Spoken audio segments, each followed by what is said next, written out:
1000 வருடங்களுக்கு முன் ஒரு தமிழ் மன்னன் உலகத்திலேயே உயர்ந்த கோபுரத்தை கட்டினான். 216 அடி உயரம். அந்த காலத்திலே இது ஒரு சாதாரண கோபுரம் இல்லை, இது ஒரு சவாலின் உருவம். அந்த பெரிய கற்களின் எடை 14 யானைகளின் இடைக்கு சமம். கிரேன் இல்லை, ஜேசிபி இல்லை, சிமெண்ட் கூட இல்லை. ஆனா இந்த கோபுரம் இன்னும் உடையாம நிக்குது.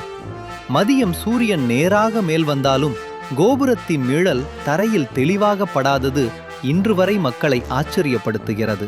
பல நவீன பொறியாளர்களுக்கு கூட இந்தளவுக்கு சரியான கோணத்திலும் சமநிலையிலும் இது எப்படி கட்டப்பட்டது என்ற கேள்விக்கு முழு பதில் இல்லை.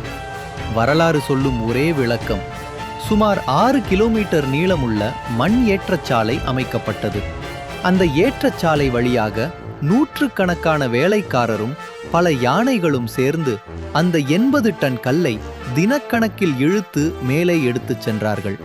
ராஜராஜ சோழன் ஒரு கோயில் மட்டும் கட்டவில்லை, தமிழர்களின் அறிவும் ஆட்சியும் திறமையும் 1000 ஆண்டுகள் நிலைத்திருக்க வேண்டும் என்று அந்த செய்தியை கல்லிலேயே பொறித்து வைத்தான்.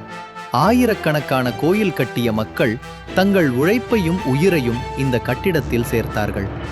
இறுதி கல் மேல் வைக்கப்பட்ட அந்த நொடியில் முழு தஞ்சாவூரும் ஒரு நிமிடம் அமைதியாக நின்றது.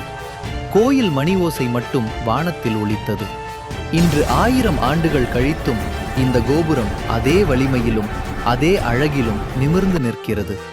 ஒவ்வொரு செதுக்களுமே, ஒவ்வொரு வடிவுமே தமிழர் ஒரு காலத்தில் எவ்வளவு மேம்பட்ட பொறியியல் திறமை கொண்டவர்கள் என்று பெருமையோடு சொல்லிக் கொண்டு இருக்கிறது. இது ஒரு கோயில் அல்ல, அது தமிழ் புத்திசாலித்தனத்தின், தமிழ் சக்தியின், தமிழ் பெருமையின் என்றும் அழியாத சின்னம்.